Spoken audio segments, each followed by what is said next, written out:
Hey guys, my name is Nora Franche, and welcome to the podcast Grateful Blessed Mess, daily reflections for those in the 12 steps.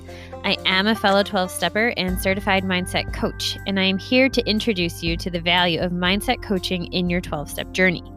So if you feel like you are stuck in the steps, if you're slipping and sliding with your abstinence, mindset coaching may help you as it did me, and you can find me at catholicmindsetcoaching.com.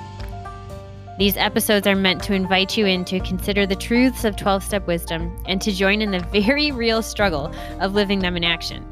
I hope that it feels almost like a mini meeting, and I invite you to contribute your own share on the Grateful Blessed Mess Facebook group to keep the discussion going. My comments are based on my own experience, so feel free to take what you like and leave the rest. But my hope is to encourage you on your own daily 12-step journey. As they say, you cannot stay clean on yesterday's shower. So without further ado, let's begin.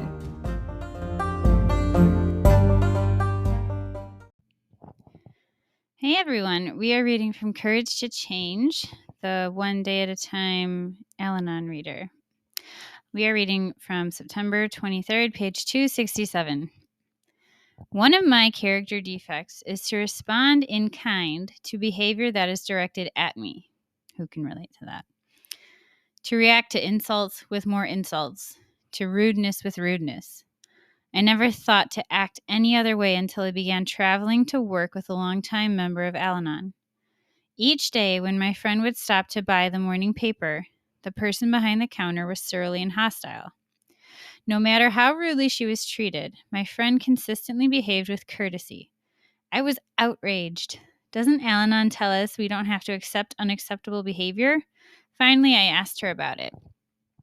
She told me that since this is the only newsstand around, she would rather detach from the behavior than do without her morning paper. She explained that she is powerless over other people's attitudes, but she doesn't have to permit them to goad her into lowering her own standards for herself. To the best of her ability, she chooses to treat everyone she meets with courtesy.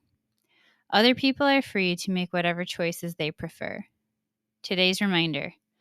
Today, I will let it begin with me. I do not have to accept unacceptable behavior. I can begin by refusing to accept it from myself. I can choose to behave courteously and with dignity. My freedom and independence do not depend on any acts of defiance or confrontation. They depend on my own attitudes and feelings. If I am always reacting, then I am never free.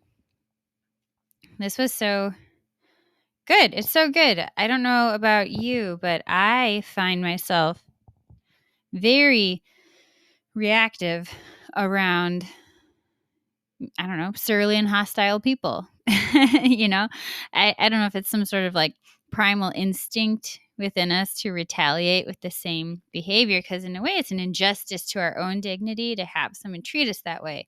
But that's where like virtue comes in. That's where human reason and the capacity to be bigger than any given moment comes to play, which is always allowed by grace. Grace is always a part of that, because on our own we would be an eye and eye, a tooth for a tooth. And this is just, it's so beautiful, and I had to realize it for myself. So, and I've talked about my own progression before in terms of being treated with, unacceptable behaviors. Was first I had to learn how to have a voice about it. And for me, that came out with like retaliating with the same kind of behavior lots of times. I would let myself get cowed to the point where I exploded. I wouldn't say anything, to the point where I couldn't keep it in anymore. And then it was this explosion and then anger over why they were so upset at my explosion, because I've been suffering for so long. Look at all the amount of times I haven't exploded at you, and it's so dysfunctional because not speaking up for yourself, not advocating, not voicing in a respectful way when someone's treating you disrespectfully is not an award for sanctity. It is not entitled to anything. It's allowing an injustice. And I felt very self-righteous in all the bad treatment I had received and not retaliating against it. And the funny thing is that I had to learn was that I'm not supposed to retaliate either. That having a voice does not mean using it the same way someone's directing theirs towards me. It's simply drawing a boundary respectfully and with distance. And that is an art. And I really think it can only be done with the grace of our higher power. If someone's treating you unfairly, unjustly, unkindly, disrespectfully, to say, you know what? I do not appreciate that. That is disrespectful, and I'm going to go. Or I'm not going to have that conversation right now. Or we can talk about this some other time. Something like that, where you're drawing attention to the fact that you haven't been treated well, but you're not losing your own dignity and compromising that of the other person's by lashing out and retaliating. It's very hard. It has to do with boundaries, with staying on your side of the street. But also, in honoring their dignity, you're honoring their own. In honoring your own dignity, you're honoring theirs. The two cannot be separated.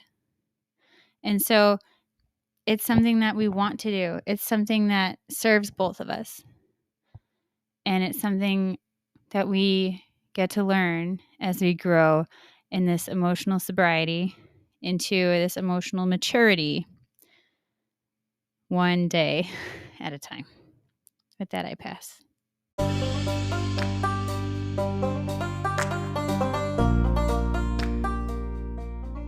Thank you so much for listening to today's episode. If you feel that mindset coaching could help you on your 12-step journey, please feel free to reach out and find me at catholicmindsetcoaching.com. This is not a replacement for 12-step work. This is something outside of the 12 steps. It is simply something that has a heart for the 12 steps and those who are in it. And so, welcome. If you are here, chances are you may also be a bit of a mess, and I hope that you can learn to find some gratitude in the blessings that have come from your messes.